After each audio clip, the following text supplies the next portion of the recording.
Hey, what's going on, everybody? Back with another how-to. Today we're going to be replacing the spark plugs in this 2014 2.5 four-cylinder Nissan Altima. Now this should fall in line with any 5th gen Altima, which is 2013 to 2018. So let's get into it now.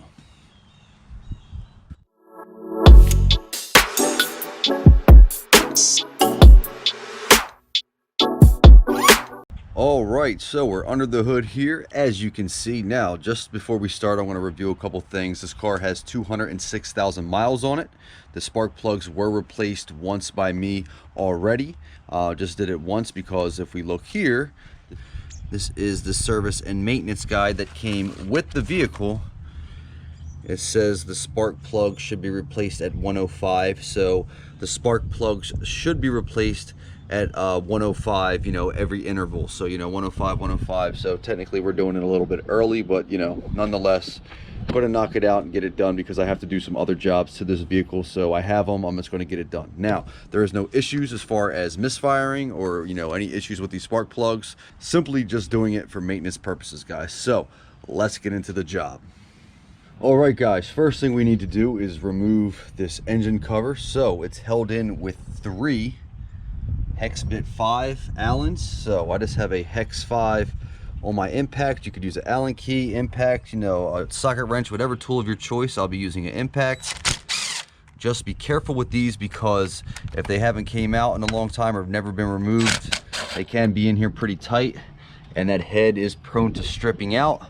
Luckily, I remove these regularly, so I don't have that issue, but if yours are not, just tread carefully because that is easily strippable. All right, so pop all 3 of these out and then we're going to get the cover off. All right, guys, now that we have all 3 of the bolts retaining the cover, we just have to pull it off. It's held in right here on a mount, so if you pull up right here, it should pop right off.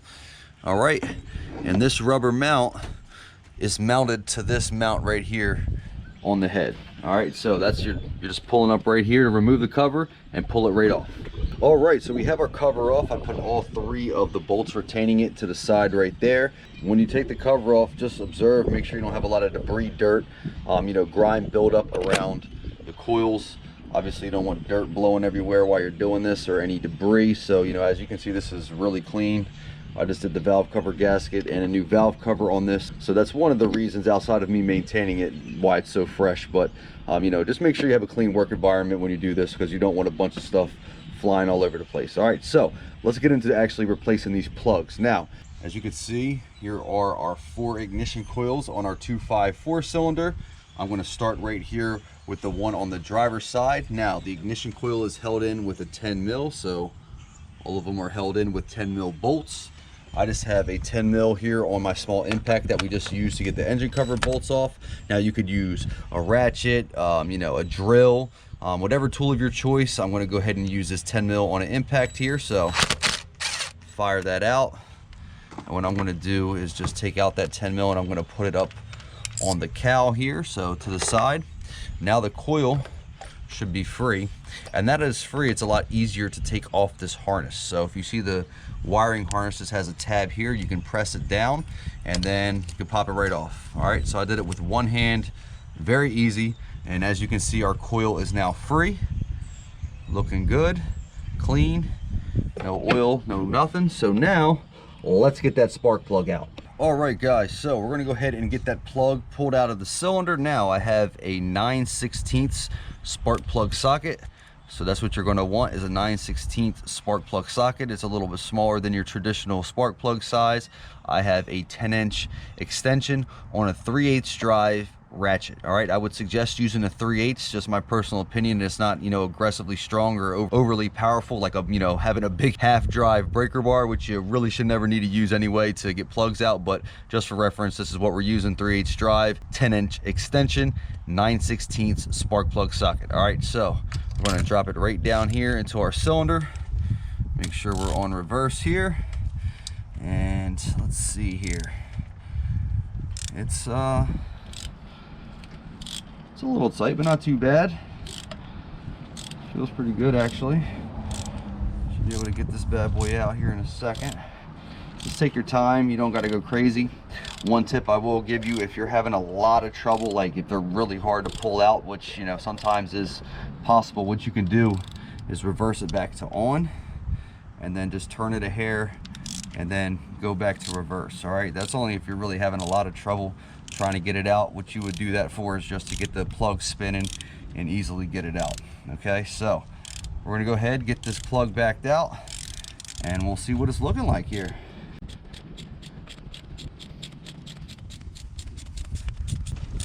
Right, guys, getting easier here. We're coming to the end of this plug being unthreaded here. Actually, I think where I'm at, I could probably go ahead and take the socket wrench off and just do it by hand. I got a few more spins left in her here. Give her, yep, there we go. Pull her out.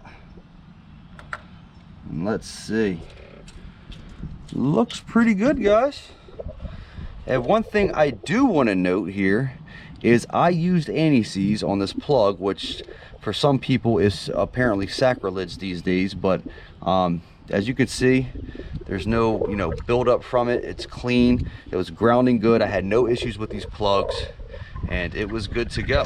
And for reference, this plug was just a lot easier to remove than it was the first time I did it, which was original from Nissan at the factory. So a tad bit of anti-seize made this a lot easier to extract than not using it. All right, so let's get into the new plugs.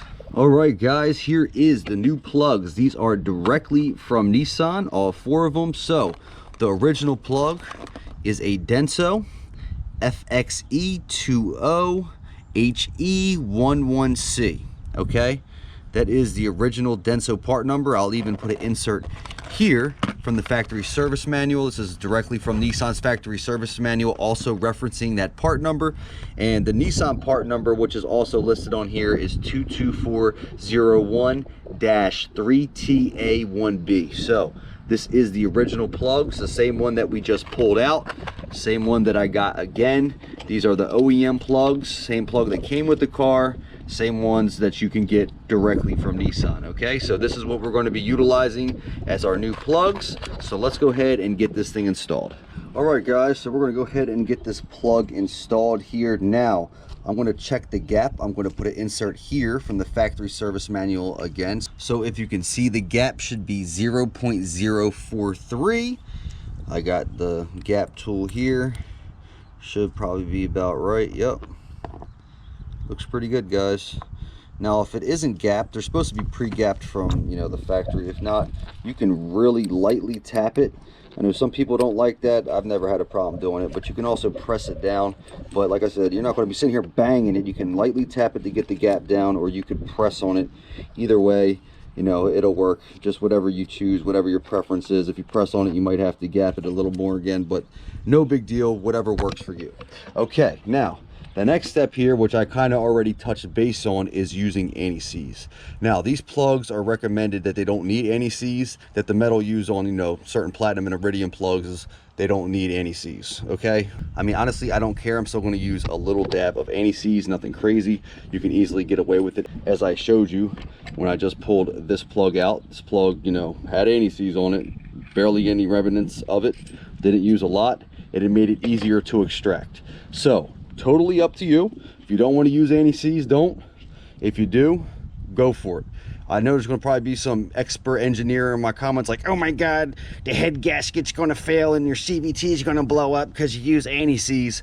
I promise, guys, I've done a ton of spark plugs on this and VQs and similar Nissans. If you just use a little bit, you'll have absolutely no issues. All right, so now I'll dig a hair deeper here real quick. The reason they suggest not using anti-seize on these now, it's really just to cover the manufacturer's ass, because it does kind of affect the torque specs if you use anti-seize on the threads. Could make it extend a little further than it was typically going to, with a little bit of extra lubrication from the anti-seize. And there's been people who have stripped out their heads or broke plugs in there because they weren't careful, didn't know what they're doing, yada yada. So that's really the main reason they don't recommend using anti-seize. But like I said, if you're smart about it, do it carefully. You're not out here trying to hawk the plug back into the cylinder. There's absolutely no reason you should have any issues with this. That's all I got to say about the anti-seize debate. So I'm going to put a little dab on here. I'll show you what it's going to look like when I put it in, and then we'll go ahead and get this thing into the cylinder. All right guys, so like I said, I'm going to show you the little amount of anti-seize I'm going to put on this, so you can see the threads. I got the littlest amount on my fingers here. I'm just going to put it on the bottom threads here and just spread it out. You can see there's really not much at all. This won't affect the spark plug grounding. Had zero issues with the last plugs that were in there for, I don't know, 80,000 miles, something like that, whatever it was. So there we go, guys. A little bit of anti-seize. Let's get this into the cylinder. All right, guys, there is our plug ready to go. Same setup, the 10-inch extension on our 9/16. So I'm just dropping it in, and I'm going to finger thread it until I can't anymore. So just going to essentially turn her on in until we can't. Finger tight, and then once it gets to finger tight, we're going to go ahead and proceed to torque this to spec. All right guys, I'm about finger tight, so let's go ahead and get this thing torqued. All right, so we're going to go ahead and torque this thing to spec now. So the torque spec is 14 foot-pounds. All right, so here's an insert directly from Nissan's factory service manual, 14 foot-pounds. I have my 3/8 drive torque wrench here locked in to 14. Let's go ahead and get this thing torqued home. Now, I did use anti-seize, like I mentioned. They can somewhat affect torque specs. Just make sure you tread very carefully. You know, feel this out. If you wrenched before, you should know what this feels like, what a bolt bottoms out or anything really. So I'm just gonna lightly get this thing torqued. Just tread carefully, and you should have absolutely no issues. All right, so 14 foot-pounds. Let's get this thing torqued home. All right guys, I'm getting close. Yep, there it is, locked in. 14 foot-pounds. Feels perfect, no issues at all. And what we're going to do now is just go ahead and throw our coil back in, get it plugged in, and then we're going to torque that 10 mil to spec. All right guys, just going to grab our coil off of the cowl. Like I said, make sure it's clean, looks good, dry, everything looks good. So I'm going to drop it back. I'm going to plug the harness in before it bottoms out.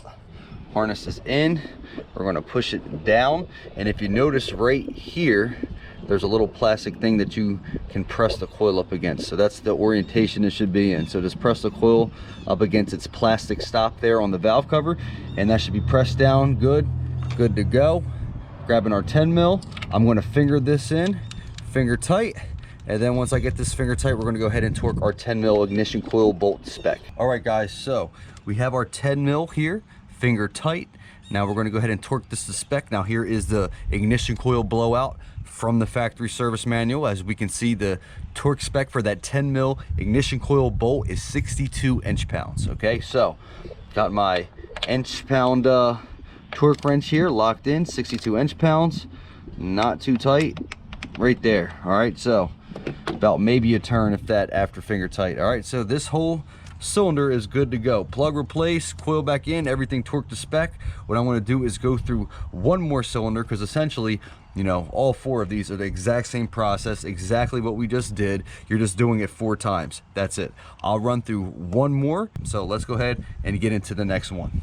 All right guys, so we already pretty much went through all the steps, but like I said, I'm going to go through one more with you. So 10 mil here, back our ignition coil 10 mil out. I'm going to put it up on the cowl there. I'm going to lightly pull out the coil, pull out the plug, pull the coil out. Check out the coil, should look good, dry, no issues. So we're good as far as that goes. Now we're going to go ahead and remove the spark plug. All right, remember the spark plug is a 9/16 spark plug socket. So I've got my 9/16 here on the socket. Let's go ahead and get this thing backed out. This one feels a hair tighter than the last one did. But nonetheless, we should be good. So let's go ahead and get this thing out. I think we're just about there. Feels like she's about to come out. Yep, we get it with one hand now. Probably almost to the finger range here. Yep, definitely am. Go ahead and back this out with our hands. There we go, guys. Looks pretty good. You can see, as I mentioned on the prior plug, you did use anti-seize, and there's really no remnants of it being on there. All right, so no issues with this plug. Came right out after a little bit of effort, and now we can go ahead and get it replaced. All right, guys, got a very small amount of anti-seize on this one as well. Already checked the gap. Gap was good to go, so we're gonna go ahead and drop her down. Same deal as last time, finger tight.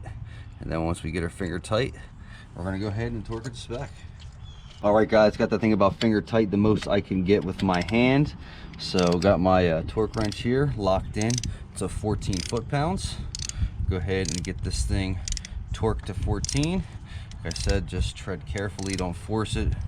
Ease into the torque spec. I actually probably could have did a little better here with my hand getting finger tight, but that's all right. Just gonna have to torque here for a second and wrench, but we should be on that torque spec pretty soon here. So let's get this thing torqued home.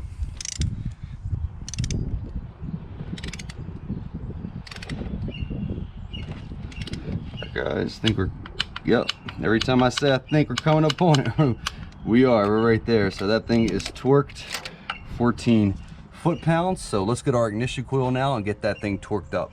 All right, guys, ignition coil here. Just going to slightly drop it down. We're going to plug it in. I'm going to press it in, get it up against the plastic tab, holding it in and retaining it to the valve cover. We got our 10 mil here. We're going to finger tight our 10 mil to the valve cover. And then we're going to go ahead and torque our ignition coil 10 mil to 62 inch-pounds. So got that finger tight. Let's get that thing torqued. All right, guys, 62 inch-pounds here with the torque wrench on our 10 mil. There we go. Not a lot at all.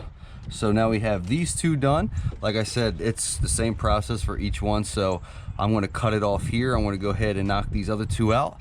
And then we'll officially have replaced all 4 of the spark plugs on our 2.5 QR25DE. All right, guys, I am on the last one. Just want to show you that these plugs are identical. These are the ones I got a few years ago. Same plug, and the same plug is what came out of it from factory. So I'll put an insert here. And if you look at this plug, it's identical to the one we purchased. Same part number, same green writing, same everything. So these are the exact OEM plugs. So you can see the same plug here, guys. So I'm gonna go ahead and throw in my last plug here, and we'll be good to go.